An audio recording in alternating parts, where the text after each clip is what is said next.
Signature shoe ni Donte DiVincenzo, sulit nga ba? Tara, samahan niyo ako, review natin.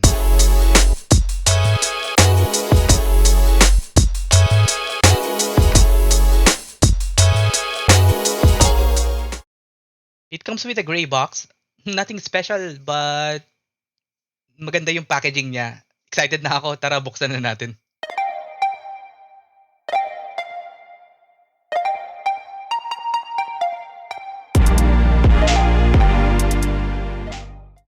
Well, ang meron tayo ngayon dito is yung colorway na garden, kung tawagin. Yung base color niya is black with beige and orange as the accent color. Napakaganda ng sapatos na to. Sobrang angas. Kung makikita nyo, sobrang premium na mga materials na ginamit. Combination siya ng mesh, plastic material, synthetic leather, foam, very, very premium. So when it comes to traction, napakaganda ng traction nito. At least yung pattern for now. Very unusual yung pattern niya. Kung mapapansin nyo, napakalalim ng mga grooves. Although it's good, it looks durable. But I would prefer sana kung yung grooves medyo dikit-dikit. And I think that would help the traction as well. Pero anyway, check natin mamaya. Tingnan natin kung okay naman siya. So, tinest ko to sa Dusty Court sa amin dito sa Cavite. Walang punas-punas na kailangan. Sobrang kapit niya.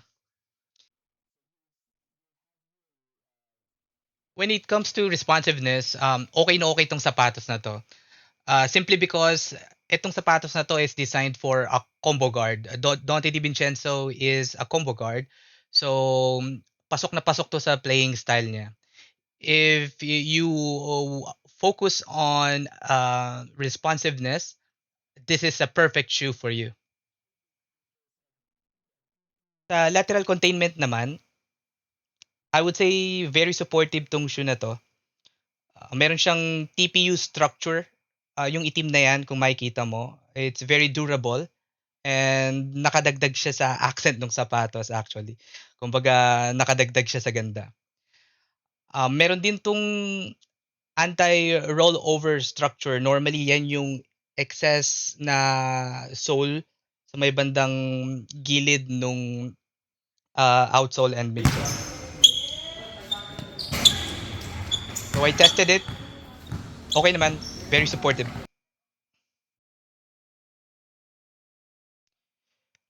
Now let's go to impact protection.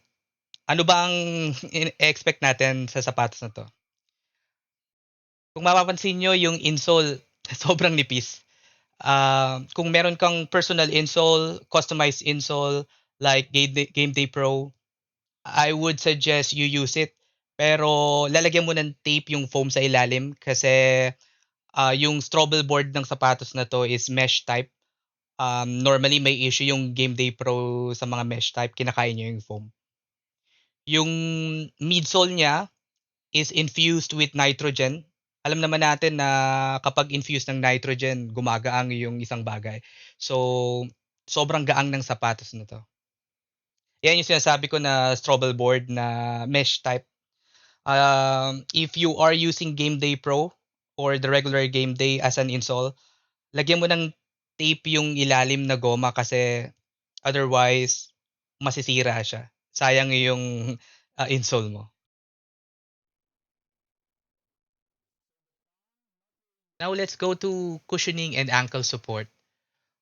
Isa sa mga tinitingnan ko bago ako bumili ng sapatos yung cushioning setup niya and yung ankle support. How well the shoe can protect your ankle.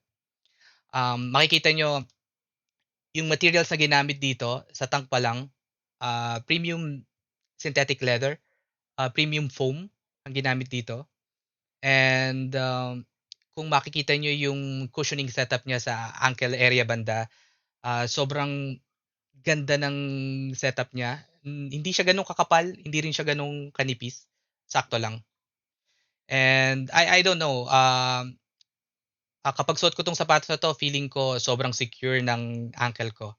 Pero if you have a lot of injuries already, I would not recommend this kasi medyo low-cut lang siya. Yung pinakaimportante sa lahat, value for your money. Kapag binili mo ba 'to, ano yung makukuha mo?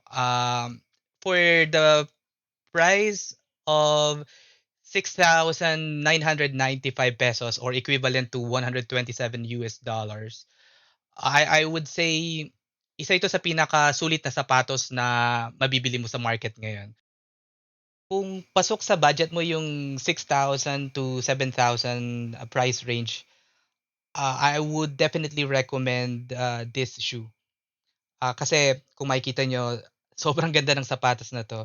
Puwede mo siyang pang-basketball, puwede mo siyang pamorma, and, hindi ka lugi sa mga technology na meron 'tong sapatos na 'to. If bago ka pa lang sa channel na 'to, huwag kang mag-alala, bago rin ako. So, ano pa hinihintay niyo? Comment, like, and subscribe. Peace out.